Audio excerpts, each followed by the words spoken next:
सभी पैनलिस्ट का धन्यवाद। एक्चुअली हम लोग जैसा कि जानते हैं कि खेती में किसान की आय बढ़ाने के दो ही तरीके हैं। एक तो उसको जो फसल बेचेगा वो कितने में बेचेगा वो उसके हाथ में है नहीं, तो अपनी लागत को कैसे घटाए वो उसके हाथ में है, तो वहाँ वो प्रयास कर सकता है। और इस समस्या के समाधान के लिए जो हमारे साथ एक्सपर्ट्स हैं ये हमें इसके बारे में जानकारी दे सकते हैं कि किसान कहाँ कहाँ गलतियाँ करता है और वो उसको क्या क्या करना चाहिए। तो मैं पहला सवाल लेना चाहूँगा आरजी अग्रवाल सर से कि सर, जैसा कि एग्रोकेमिकल्स की बात होती है, बार बार ये चर्चा आती है कि नकली एग्रोकेमिकल्स यूज़ हो गए या प्रोडक्शन में उतना फ़ायदा नहीं मिला, तो इस समस्या का समाधान कैसे कर सकते हैं और कैसे कितना बड़ा चैलेंज है ये इंडस्ट्री के सामने? देखिए, आपने सही प्रश्न पूछा। आज ये हमारे देश में जो डुप्लीकेट और नकली का बहुत बड़ा चैलेंज है, चाहे बीज हो, चाहे खाद हो या पेस्टिसाइड हो, इसकी एक पैरेलल इंडस्ट्री देश में बन गई है और हमारे किसान भाई धोखा खा रहे हैं।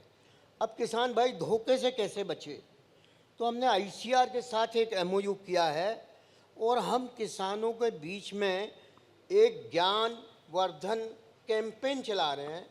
नंबर एक, यहाँ पे किसान भाई बैठे हैं, हमारा उनसे निवेदन है कि कोई भी चीज़ खरीदें तो बिल से खरीदें, बिना बिल के ना खरीदें। अगर कोई आपको बेवकूफ़ बनाने की कोशिश करे कि आपको 18% जीएसटी देना पड़ेगा तो वो गलत है। वो आज सरकार ने कोर्स में शामिल कर लिया। तो बिल, कोई भी सामान हो आप बिल जरूर मांगें, और बिल ना दे कोई तो आपके लिए रास्ता खुला, आप सरकार में डिपार्टमेंट को शिकायत कर सकते हैं। क्योंकि हम हिंदुस्तानियों की आदत है, हम बहुत सीधे होते हैं, शिकायत करने में विश्वास नहीं करते। लेकिन आज अगर हमारे साथ धोखा हो रहा है तो हमको शिकायत करनी पड़ेगी, पहली चीज़।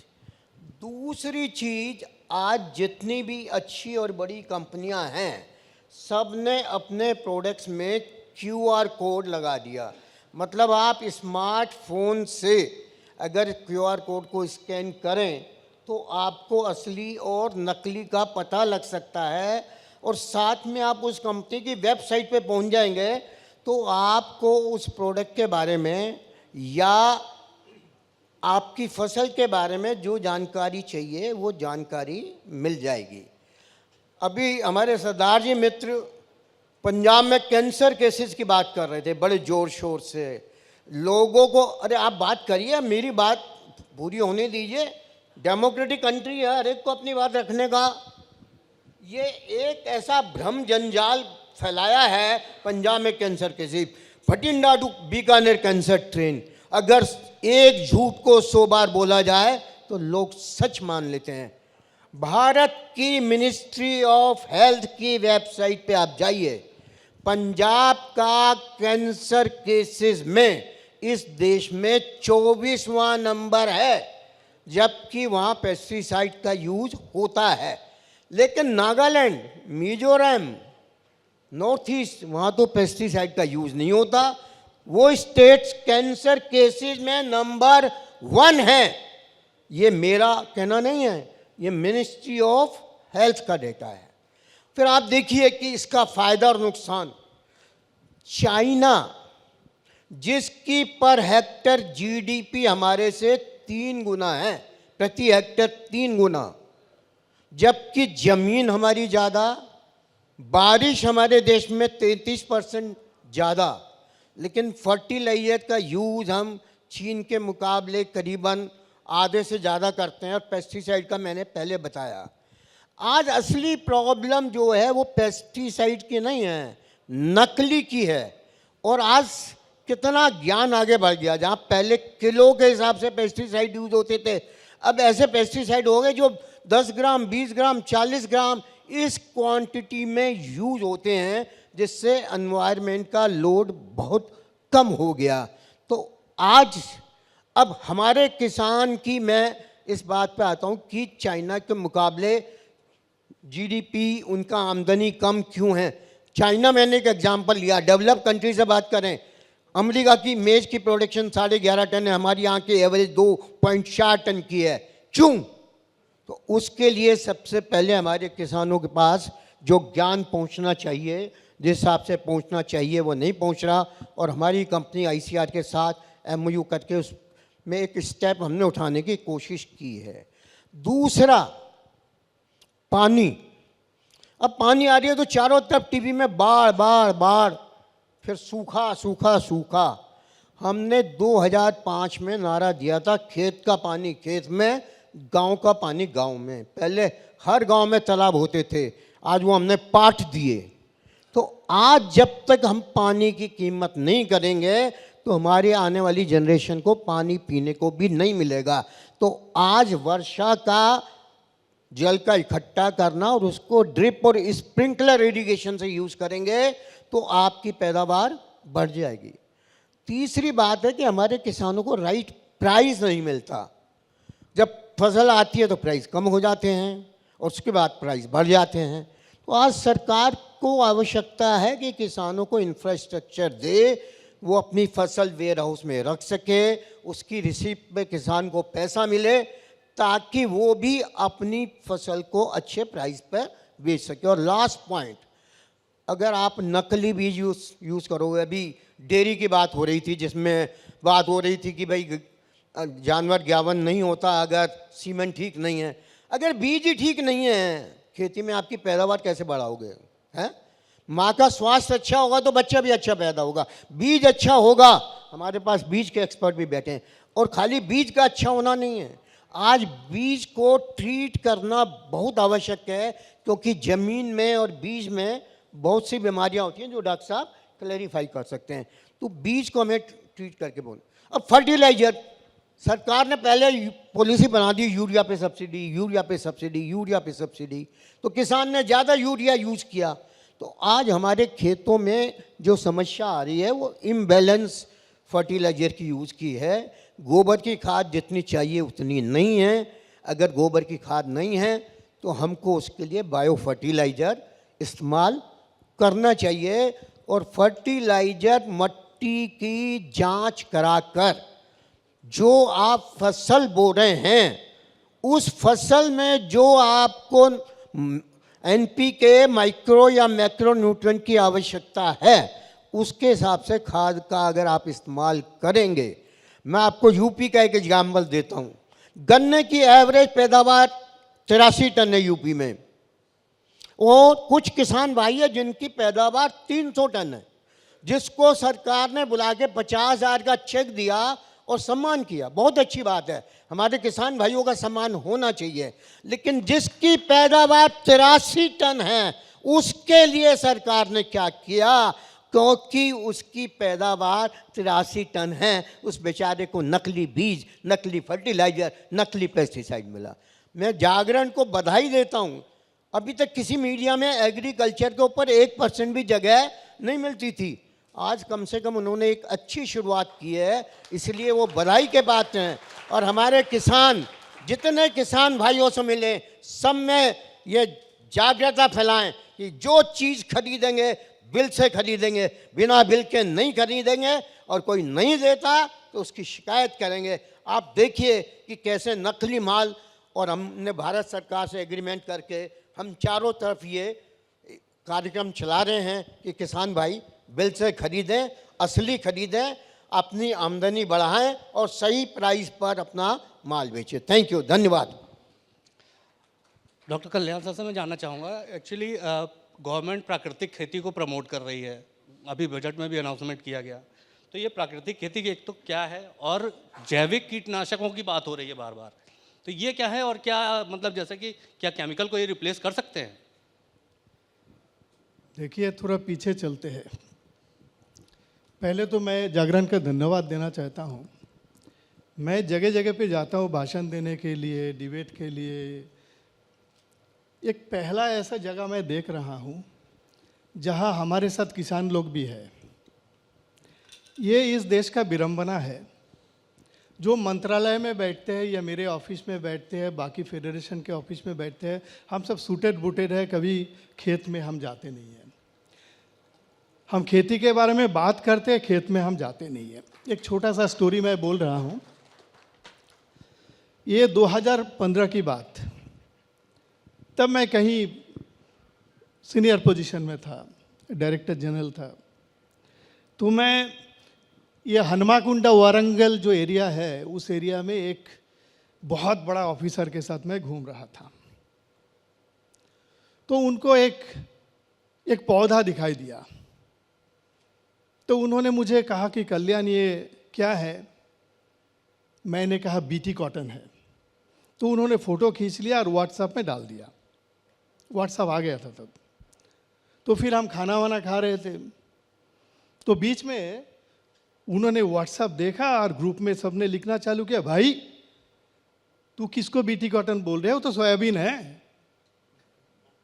इंटरेस्टिंगली ये जो ऑफिशियल है, ये बीटी कॉटन का प्राइस निर्धारण करते थे, पैसा निर्धारण करते थे। तो आप समझ सकते हो जो हम जो ऑफिशियल लोग हैं, हमारा ज्ञान कहाँ तक है। हम खेत में कोई नहीं जाते, कीड़ा के बारे में बात करते हैं, हम खेरूत के बारे में बात करते हैं, मतलब किसान के बारे में बात करते हैं, ज़मीन के बारे में बात करते हैं, लेकिन जो रियलिटी है ये हम लोगों को मालूम नहीं है। इसलिए हम तो भाषण देके, अंग्रेजी में भाषण देके चले जाएंगे, ठीक है ना। फिर एक दूसरे का पीठ में ऐसे थपथपाएंगे कि बहुत अच्छा भाषण दिया तूने, वो कहीं नहीं पहुंचेगा। लेकिन पहला मैं ऐसे देख रहा हूँ, जहाँ ये ऐसा प्रोग्राम देख रहा हूँ जहाँ किसान लोग बैठे हैं, सवाल भी पूछ रहे हैं, ठीक है ना। बहुत बहुत बहुत ही अच्छा लगा, बहुत अच्छा लगा। अभी आते हैं जैविक खेती, जो नेचुरल फार्मिंग है या ऑर्गेनिक फार्मिंग है, जो भी है। देखिए, होम्योपैथी आयुर्वेदा का तो कोई रिप्लेसमेंट है नहीं, ये तो सच है। लेकिन जो सवाल आपने कहा कि ये रिप्लेस कर सकता है क्या? जो खेती है, जो केमिकल डाल के या जो भी है, उसको रिप्लेस कर सकते हैं? हम थोड़ा पीछे चलते हैं। जब देश आज़ाद हुआ था, आज़ादी के बाद हमारे सामने सबसे बड़ा समस्या था फूड सिक्योरिटी। खाना कैसे खिलाए? ये जो 30 करोड़ लोग हैं, इसको खाना कैसे खिलाए? तो पश्चिमी उत्तर प्रदेश, हरियाणा और पंजाब में जो है ग्रीन रेवोल्यूशन, मतलब हरित क्रांति का जो मुहिम चलाया गया था, और उसमें पहली बार जो है फर्टिलाइज़र, केमिकल, ये सब का इस्तेमाल हुआ। उसका बेनिफिट आप लोग जानते हैं। देश को कोई कोई बोलता रहता है कि देश में 70 साल में कुछ नहीं हुआ, ये सब बोला जाता है, लेकिन सच्चाई है बहुत कुछ हुआ है। जहाँ खाना नहीं मिलता था, जहाँ गेहूँ और चावल बाहर से आता था, आज हम लोग बाहर भेजते हैं। ये रातों रात नहीं हुआ। पश्चिमी उत्तर प्रदेश से जो आया है, मैं इसको धन्यवाद देना चाहता हूँ। आप हकदार हैं इस धन्यवाद का, और आप ही हमारे भगवान हैं। जो मंदिर में हो भगवान नहीं है, जो हमारे हाथ में खाना। देखिए, आप एक दिन टेलीविज़न छोड़ के जी सकते हैं, एक दिन मोबाइल छोड़ के जी सकते हैं, अगर बिजली नहीं है तब भी आप जी सकते हो, लेकिन खाना तो आपको खाना पड़ता है। तो हमारे लिए तो भगवान आप लोग हैं, हम आप लोगों को मानते हैं। तो फिर मैं उसमें आ रहा हूँ कि फूड सिक्योरिटी का जो इशू है, रातों रात अगर हम ऑर्गेनिक के बारे में कहें या नेचुरल फार्मिंग के बारे में कहें, तो फूड सिक्योरिटी में धक्का लगेगा, चोट पहुंचेगा। लेकिन हॉर्टिकल्चर में जो है, मैं सीड बैकग्राउंड का हूँ, तो मैं ये कह सकता हूँ और स्ट्रांगली बोल सकता हूँ कि हॉर्टिकल्चर में ऑर्गेनिक पॉसिबल है, हाईली पॉसिबल है। चाहे अमरूद हो, चाहे सेब हो, चाहे संतरा हो, चाहे बाकी फ्रूट्स हो, केला हो, उसमें हो सकता है। और कहाँ हो सकता है? जहाँ टेम्परेचर लो है। उत्तराखंड हो, Himachal, Jammu Kashmir, even north east में, जहाँ से मैं बिलोंग करता हूँ, मैं नॉर्थ ईस्ट से बिलोंग करता हूँ, चाहे नागालैंड हो, मणिपुर हो, इधर जो है, आप अगर सोचे कि पूरा नेचुरल फार्मिंग करेंगे तो आप कीजिए, हाईली पॉसिबल है। बाय डिफ़ॉल्ट भी नेचुरल फार्मिंग है। जहाँ मैं भी गांव से हूँ, मैं दिल्ली का नहीं हूँ, हमारे पास भी ज़मीन है, आज के दिन में भी ज़मीन है, उसमें हम कुछ भी नहीं डालते, इसलिए टेम्परेचर जो है, तापमान जो है वो तो 4 डिग्री 5 डिग्री है, तो उसमें आपको कुछ चाहिए ही नहीं होता है। बट अगर आप बोलेंगे पश्चिमी उत्तर प्रदेश में हम नेचुरल फार्मिंग करेंगे, पॉसिबल नहीं है। आप कैसे गन्ना उगाएंगे, कैसे गेहूं उगाएंगे, कैसे धान उगाएंगे, ये पॉसिबल नहीं है। या कैसे वेजिटेबल उगाएंगे। तो कहीं ना कहीं एक बैलेंस होना चाहिए, कहीं ना कहीं एक बैलेंस होना चाहिए। अब एक क्वेश्चन आता है, जो बोलते हैं, जो ज़्यादा इमोशनल होके, देखिए इमोशनल मैं भी होता हूँ, कोई भी हो सकता है, बोलते हैं कि ये केमिकल बहुत ख़राब है। देखिए ऐसे तो मेडिसिन भी ख़राब है। अगर आज ज़्यादा दिन पैरासीटामोल लेंगे वो भी तो आपके सेहत के लिए ठीक नहीं है। अगर ज़्यादा दिन जो OTC है, out of the counter product है पैरासीटामोल, आप 5-6 दिन लेके तो देखिए। आप एस्पिरिन लेके देखिए, वो भी OTC प्रोडक्ट है, आउट ऑफ द काउंटर है। एस्पिरिन आप लेते देखिए क्या हाल हो जाता है आपका। मेडिसिन भी जो है ज़्यादा लेंगे तो आपके सेहत के लिए ठीक नहीं है। तो आपको करना क्या है, आपको सही इस्तेमाल करना है। जैसे सर बोल रहा था, सर इस फील्ड में एक्सपर्ट है, सर बोल रहे थे कि इसका सही इस्तेमाल होना चाहिए। और मेरा जो ऑर्गेनाइजेशन है, हम लोग एक जागो किसान जागो बोल के एक मुहिम चलाते हैं। और जागो किसान जागो जिन्होंने जगाया है वो मेरे साथ बैठा हुआ है। सर ने जागो किसान जागो जो मुहिम चला रहे हैं, हर राज्य में चला रहे हैं। हो सकता है हम उत्तर प्रदेश में भी आएंगे, हमको टाइम भी दिया गया था, वो आपने चलाया भी है, ठीक है ना। हम पश्चिमी उत्तर प्रदेश में भी आएंगे। जागो किसान जागो में हम क्या बोलते हैं, ऐसे तो किसान लोग जगे हुए हैं, किसान लोग हमसे ज़्यादा विज्ञान जानते हैं, ठीक है ना। किसान लोगों का जो नॉलेज है हमसे ज़्यादा है। खेती में पहुंचते हैं, दादाजी खेती करता था, दादाजी के दादाजी खेती करता था, आप खेती करते हो, आप जानते हो, हमसे ज़्यादा जानते हो। लेकिन तब भी हम कह रहे हैं कि कहाँ कहाँ आपको जागना चाहिए। आपको बिल लेना चाहिए, GST बिल लेना चाहिए कि आपको 2 नंबरी जो माल है वो आपके हाथ में ना पहुंच जाए। 2 नंबरी माल जो है आपके लिए ठीक नहीं है। हम बोलते हैं कि कितना इस्तेमाल करना चाहिए कीटनाशक का, कब इस्तेमाल करना चाहिए, कब नहीं करना चाहिए, ये आप लोगों को देखना है। जहाँ ये होता है कि ज़्यादातर टाइम पे जो आप इस्तेमाल कर रहे हैं उसका कोई भी ठीक ठाक जो है उसका प्रयोग होता नहीं है। वो आपके फ़ायदे के लिए नहीं होता, किसी के फ़ायदे के लिए नहीं होता है। वो पौधा को ख़राब करता है, ज़मीन को ख़राब करता है, क्रॉप को भी ख़राब करता है। तो मुझे यही कहना है कि जो नेचुरल फार्मिंग है, जो ऑर्गेनिक फार्मिंग है, ये चलने दीजिए, ठीक है ना। लेकिन ये जो केमिकल फार्मिंग है इसको रिप्लेस नहीं कर सकते हैं। जैसे आयुर्वेदा, होम्योपैथी जो है वो जो बाकी मेडिसिन है उसको रिप्लेस नहीं कर सकता है। Thank you. ज्ञान सर मैं जानना चाहूँगा एक्चुअली किसान के लिए ज्ञान प्रकाश मुझे बोल रहे हैं? नहीं सर, ज्ञान प्रकाश मिश्रा सर एक्चुअली किसान जो है उसके लिए बीज, जैसे पहले भी सर लोगों ने कहा कि बीज बहुत महत्वपूर्ण हो जाता है। तो अभी जैसे कि मौसम में कई सारे बदलाव हैं, क्लाइमेट चेंज की बात हो रही है, गवर्नमेंट ने भी 109 बीज नए मार्केट में डाले हैं जिससे प्रोडक्शन को सस्टेन किया जा सके। तो ये क्लाइमेट चेंज से बीज का किस तरह से कनेक्शन है और क्या कर रही है गवर्नमेंट कि किस तरह से किसान इस तरह के बीजों को पा सकता है और कैसे इस पर डिपेंड हो सकता है? सभी को नमस्कार। मैं बीज विज्ञान से हूँ, पूसा में हूँ।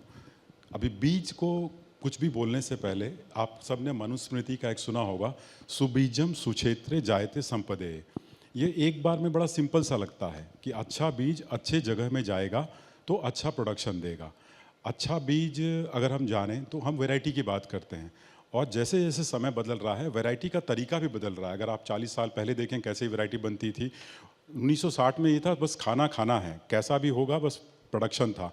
फिर धीरे धीरे हमने उसमें क्वालिटी की बात करने लगी कि न्यूट्रिशन भी चाहिए, फूड सिक्योरिटी से न्यूट्रिशन की तरफ आया, तो बायो फोर्टिफिकेशन या जैव संवर्धन जैसी बात हुई।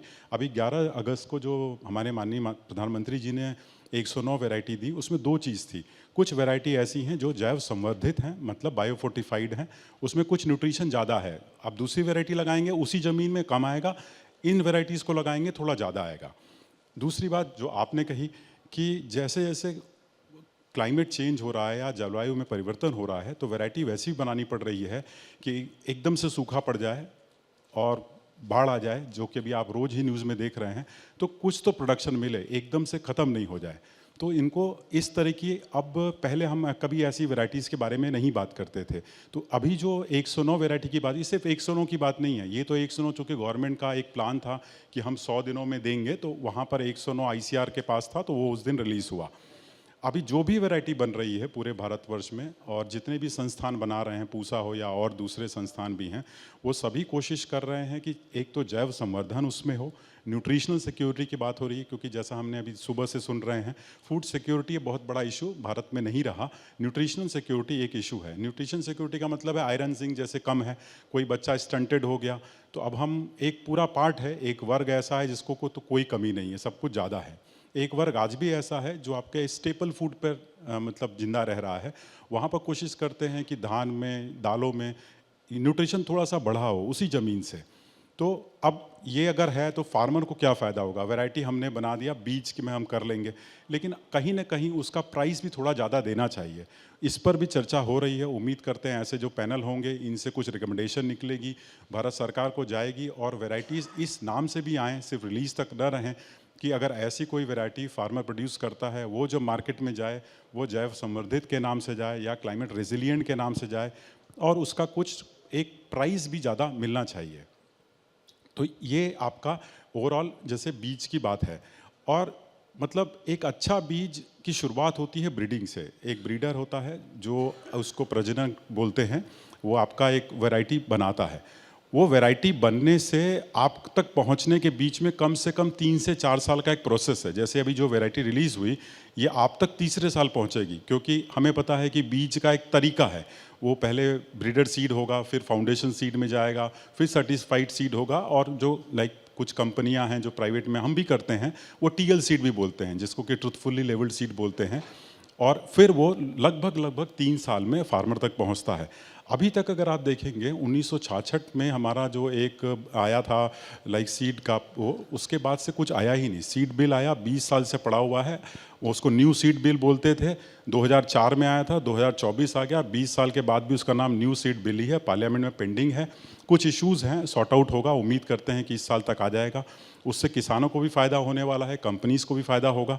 अभी शायद हमारी तैयारी उतनी नहीं हो पाई है, इसलिए शायद वो बिल नहीं आ रहा है, लेकिन बीज में इंडिया, अगर आप वर्ल्ड में देखेंगे ना वैश्विक स्तर पर, तो अभी हम मतलब टोटल प्रोडक्शन हम पूरे अगर वर्ल्ड का देखेंगे तो 5 से 6% ही करते हैं, 5% मान लीजिए। और लेकिन अब गवर्नमेंट का ये प्लान है कि हम एक्सपोर्ट की तरफ भी जाएंगे। आज की डेट में हम 1% पर हैं, प्लानिंग है कि हम 1% से इसको आने वाले मतलब 5 से 6 साल में एटलीस्ट 5 से 7% तक लेके जाएं। तो अब जो किसानी है वो ऐसा नहीं बस लगाया काटा वो क्या, जो बड़े किसान एटलीस्ट वेस्टर्न उत्तर प्रदेश, पंजाब, हरियाणा, इनको तो सीड प्रोडक्शन में आना ही पड़ेगा, सिर्फ अपने लिए नहीं। हमें अब ये भी देखना है कि गवर्नमेंट की पॉलिसी जैसे जैसे बदल रही है, गवर्नमेंट अपने लेवल पर पूरा नहीं कर पाएगी। जैसे अभी हमारे साथ सिंह साहब बैठे हुए हैं, इनके साथ हम BBSSL में गए। BBSSL बनाने का भारत बीज सहकारी समिति लिमिटेड प्लान ही यही था कि हम इस तरीके के बीज बनाएंगे, और फिर अल्टीमेट इनका एम सिर्फ एक्सपोर्ट की तरफ है। तो अब भारत को सिर्फ अपने लिए बीज नहीं पैदा करना है, कोशिश ये करनी है कि हम बीज ऐसा बनाएं, इतनी अच्छी गुणवत्ता का बनाएं, जिससे कि ये एक्सपोर्ट की तरफ भी बढ़ेगा मामला। तो अब किसान में हम तो ये मानते हैं कि भाई आपके घर में जो भी बच्चे पढ़ रहे हों उनको BSc AG एटलीस्ट ज़रूर कराइए, फिर उनको एक समझ आएगी, इस तरीके की चीज़ को समझेंगे। और ऐसी जो योजनाएं आने वाले 5 साल में बीज में तो एक पूरा एक रिवोल्यूशन मान के रहिए कि हो के रहेगा, क्योंकि गवर्नमेंट की एकदम क्लैरिटी है, वो एक्सपोर्ट में जाएगी, आपका सहायता लेगी ही लेगी। जब तक वो कृषक सहभागिता के साथ बीज नहीं बनाएंगे, हम उस स्तर पर पहुँच ही नहीं सकते हैं जो हमारा प्लान है। तो वो हो ही रहा है। पूसा की अपनी लिमिटेशन है, हम लोग भी पहले 1-2 करोड़ में करते थे, अब एज ए साइंटिस्ट हम कितना कर सकते हैं, 18-20 करोड़ तक का बेच लेते हैं। इससे कुछ नहीं होगा। इसको कहीं आगे बढ़ना है, हमारी लिमिटेशन हम 120 किलोमीटर के दायरे में ही काम करते हैं, उसके बियॉन्ड फिर हम जाके हर दिन वापस नहीं आ सकते। तो जैसे जैसे मतलब तरीके बदल रहे हैं, जैसे जैसे आपकी गवर्नमेंट की पॉलिसीज़ बदल रही हैं, तो मेरा ये मानना है कि जो किसान इस लेवल पे आते हैं, मिलते हैं, वो ज़रूर हम लोगों से भी टच में रहें कि जैसे ही ये एक्सपोर्ट वाला चीज़ बढ़ेगा तो फिर आप उसमें भी एक सहभागिता लेंगे। सर धन्यवाद। ऑर्गेनिक एग्री बहुत सारे प्रोडक्ट मार्केट में है, सामान्य प्रोडक्ट से ज़्यादा महंगे बिकते हैं, तो क्या एग्री बीज भी कुछ हैं और क्या किसान की आय बढ़ाने में मदद कर सकते हैं वो? अब अगर आप ऑर्गेनिक प्रोडक्शन की बात करेंगे तो दो तरीके चलते हैं, एक इंटरनेशनल रूल है मतलब जो वैश्विक है, और एक भारत सरकार का है। दोनों स्तर पर ये अभी तक एक छूट दी गई है। नियम तो ये कहता है कि बीज भी ऑर्गेनिक होने चाहिए, ठीक है, और नहीं है तो अभी फ़िलहाल की छूट है।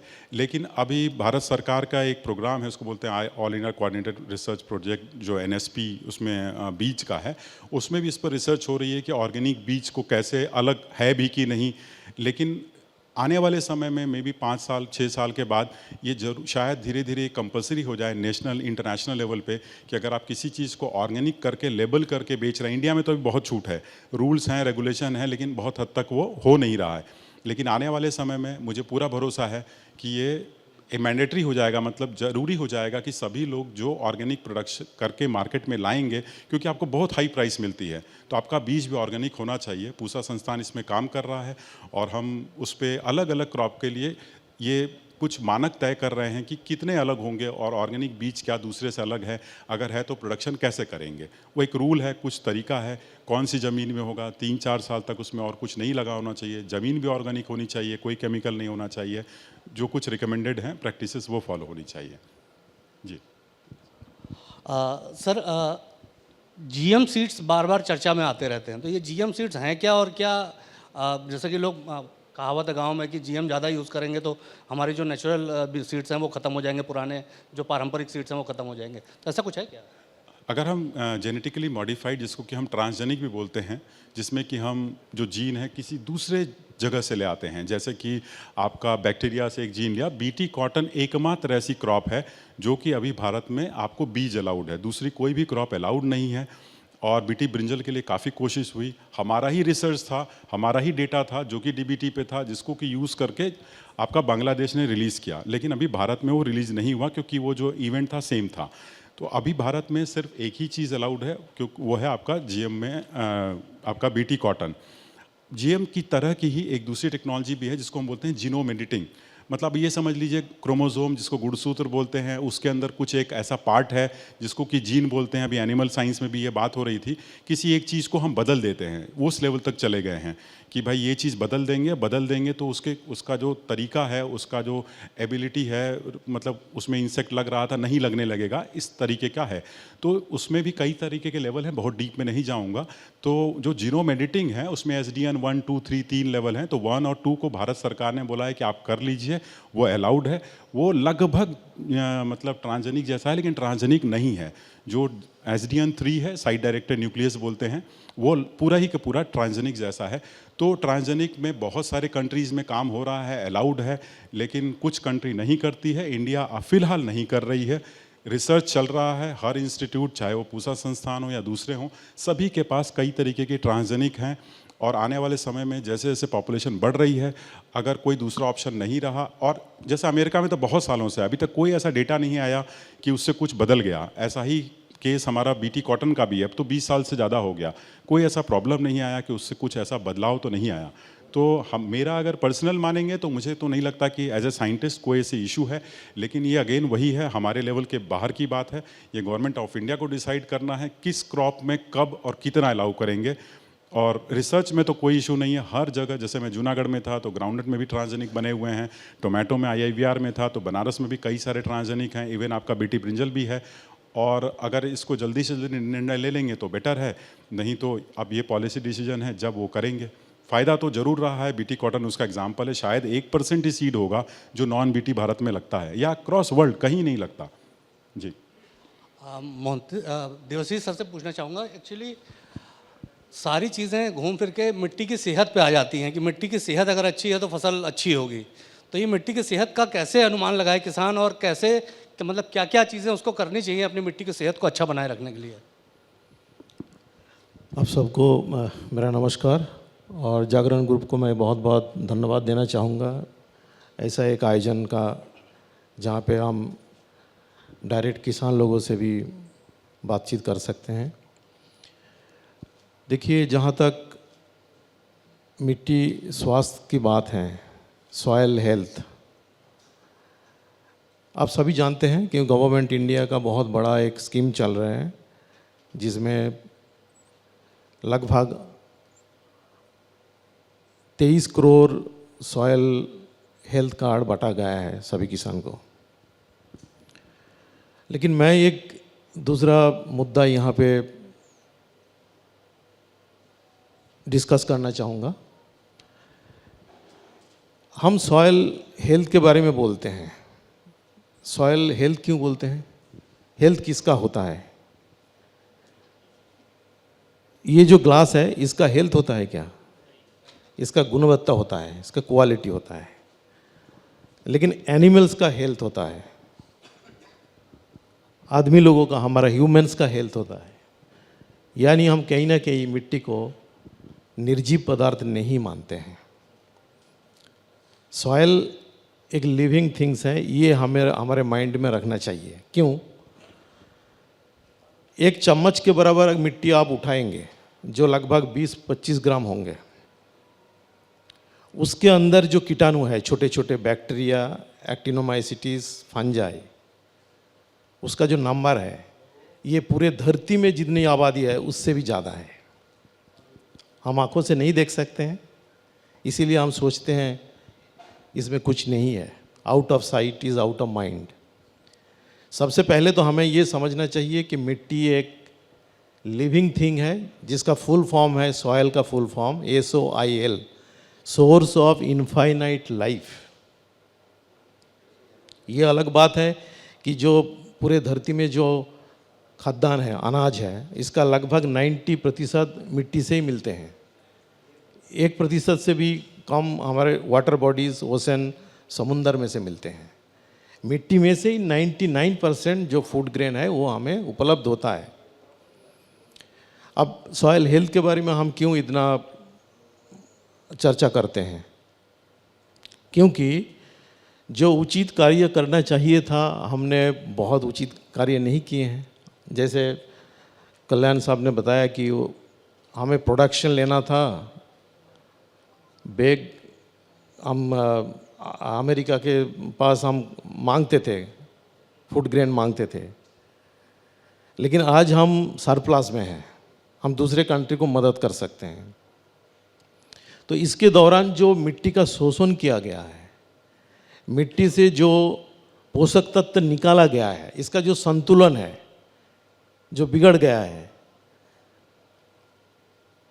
आज से लगभग 40-50 साल पहले अगर 1 kilo NPK, nitrogen, phosphorus, potash हम डालते तो लगभग 13-14 किलो अनाज होते थे। 1 किलो फर्टिलाइज़र के ऊपर 14 किलो।